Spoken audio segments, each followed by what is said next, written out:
Hey there, welcome to LSAT Demon Daily. I'm Nathan Fox, one of the co-founders of LSATdemon.com and our weekly podcast, Thinking LSAT. With me today is Erik Johansson, teacher for us at LSAT Demon. We've got an email here from Bree. Bree writes, "Hi, Nathan and Erik.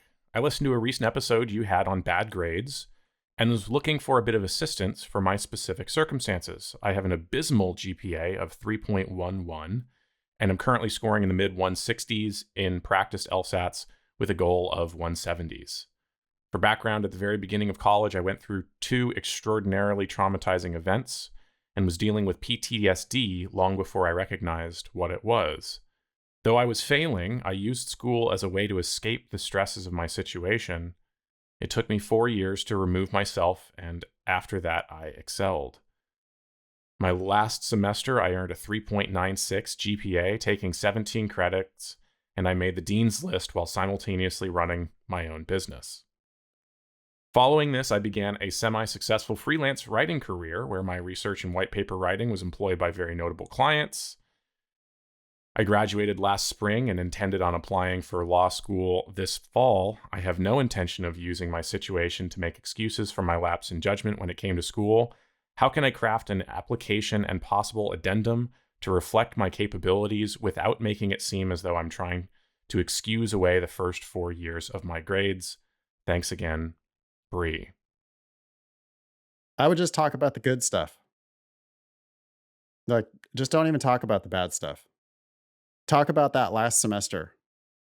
Talk about your successful freelance writing career, researching and white paper writing for notable clients.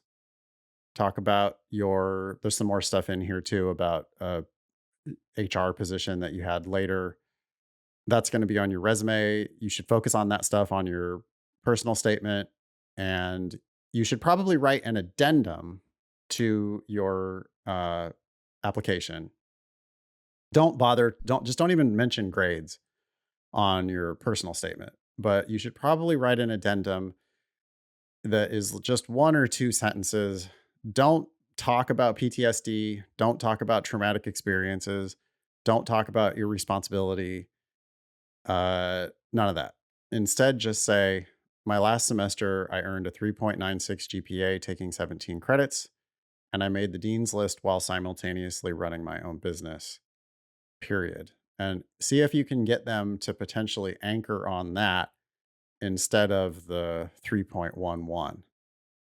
But you're not going to get much more out of an addendum than that, because the fact is they're going to have to report your 3.11 to the world. And hopefully you already will counterbalance that with, you say you have a goal of an LSAT in the 170s. So you're going to be a splitter.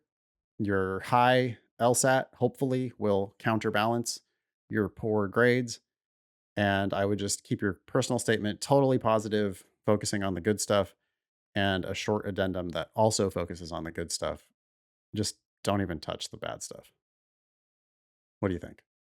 Yeah, I agree. You're going to be going up against other splitters with low GPAs and high LSATs. So the question becomes, what do you do to differentiate yourself from those other splitters? Well, writing some addendum which explains, hey, here's the reason why I didn't do so well at first. Other people are going to have that same addendum. Can you instead focus on, like Nate said, your strengths? Saying, hey, look at what I've done after school. I'm professional. I handle my shit. Done really great work. I'm a good writer. Does all that sound good to you as a law school? Well, cool. Yeah, make it look like you're a winner. Make it look like you are inevitably going to be successful. People have bad shit in college for a variety of different reasons. It does seem like you took a break potentially from school. I'm not sure I really understand what it means when she says it took me 4 years to remove myself, and after that I excelled. But I would just focus on the part where you excelled, and not just don't get into it. I'll tell you how a super skeptical reader is going to respond to things like, I went through two extraordinarily traumatizing events and was dealing with PTSD it, that's just going to look like that's going to look like somebody who's fragile or brittle. And there's one word there that especially is going to raise eyebrows, I think, which is two.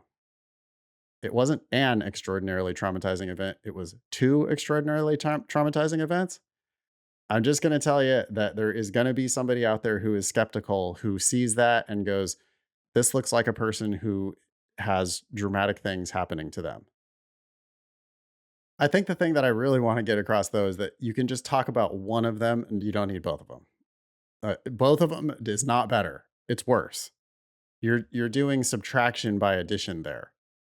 You can use one traumatic event if you have to, if you're forced to, if there's some question that asks you, like, hey, were you ever placed on academic probation? Or, hey, did you ever have to leave school? Or, hey, explain any breaks in your record or whatever. If you are going to talk about this, I think you can focus on one event and have it be like a one and done, and you put it behind you. If the second you start talking about multiple events, then people are going to be skeptical and they're going to go like, well, okay, it's just, but now it's multiple excuses. And I'm not saying that you are actually, I'm not saying that this didn't happen to you, Brie. I'm just telling you that you only have a really short time to tell your story. And when your story includes multiple traumas, then it's like, oh boy, okay, this person, it's like starts to look like a can of worms instead of oh, okay, so this is, shit happens and that's terrible. But, Brie was able to put it behind her, which is it's just a more compelling story to tell. Yeah. Final thing, Bree, even with 3.11, you're still plugging those numbers into the scholarship estimator, 3.11, 170 LSAT, looking at a possible full tuition scholarship from Baylor, possible stipend from Arizona, possible stipend from Loyola Marymount. Maybe check out Southern California. I was just down there. Weather is way nicer than it is in Sacramento right now. You'll have places to go even with that low GPA. So just focus right. on the good stuff always. Yeah. Make it look like you want the school to have FOMO. You want the school to be like, oh wow, we have to admit Bree because Bree's gonna go kill it wherever she goes. And the more you focus on traumatic stuff, the less it looks like, somebody that they're gonna be sort of like, well, okay, maybe that is somebody that we can pass on. The more you focus on the winning part, 3.96 GPA, taking 17 credits in your last term, Dean's List while simultaneously running my own business. Focus on all that stuff makes you look like a winner and leave it at that if you can.